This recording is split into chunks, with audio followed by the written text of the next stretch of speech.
Hey folks, Tanner Cherney up here with Devil's Lake Tourism. Just wanted to check in this week. Wish everyone a good weekend of fishing out there. We've got the Devil's Lake Volunteer Fire Department ice fishing tournament taking place.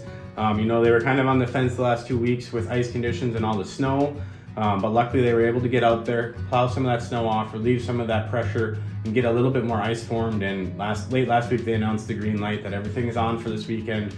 If you haven't been a part of it, or even if you just want to see one spectacular event on the ice, I'd recommend driving out to 6 Mile Bay tomorrow, taking that in, and even if you can't fish it, just look from the road. I mean, it's quite amazing to see 3,000 to 5,000 people fishing in one spot that's probably about the size of a football field, and there's a lot of great prizes that are won. But I just wanted to touch base, whether you're coming in pre-tournament, post-tournament, or you're just here for a few days tackling it on your own and doing some exploring. It's been a great winter. As you heard from Jared checking in earlier this week out on the ice, the bite's been good. Maybe not as many numbers of perch as it was earlier in the season, but there's some better quality fish.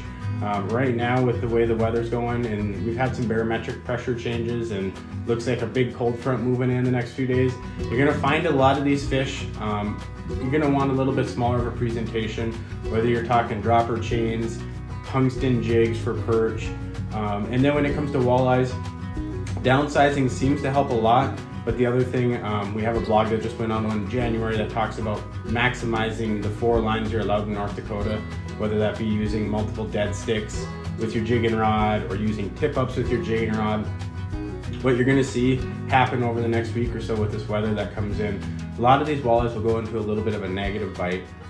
They'll still bite, but they're a little bit, you'll watch them come into your jig and spoon, your rip and wrap, jig and wrap, whatever you have, and you'll notice that they maybe won't commit to that, and they'll follow, but just aren't very active. That's where having multiple dead sticks with a full minnow, or if you're in a hub shelter and you've got tip-ups out or tip-ups inside, having those extra 3 lines out there makes a world of difference and really helps you dial in that bite to see what the presentation is and how those fish are reacting.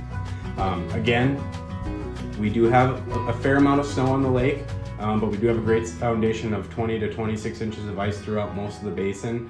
With that, again, tracks will probably be one of your best friends. Not to say you can't get around. East Bay and Woodland has plowed roads for people bringing up wheelhouses or not comfortable venturing on your own.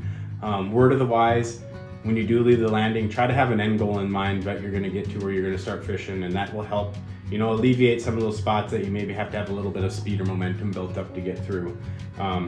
As we've heard, the bite the last few weeks has been really good, and it's keying in on a couple of locations. Actually, one location that's been working really well for both perch and walleye is that old lake shoreline. So before I sign off here, I just wanted to touch base, show you guys, a free tool that's been a huge asset to me, and I know plenty of other anglers that use it, which is Google Earth. So if you look at my screen here, we've got Google Earth pulled up, and you're able to go to view and go to historical imagery. And then historical imagery is going to pull up this little slider up here. So we've got the whole Devil's Lake Basin here, present day. I think the satellite image was taken in 2020. But what you're able to do is pull back and go back through the years and see where that lake shoreline has come and gone. And this is right here, year 1990, which is the best probably year to look at the old lake bed. This is the original, almost 100% spit image of the original Devil's Lake lake bed, and you can get this on Google Earth, you can get it on Dock Sonar chips. But what's really cool about this is it gives you the ability, whether you're sitting around the hotel at night, you're at home planning the trip, you're on the ice, wherever you may be, you can scout for spots looking at this old lake shoreline. So we're just gonna pull over here. We got Dock Hagen, so you've got this whole shoreline that you can see.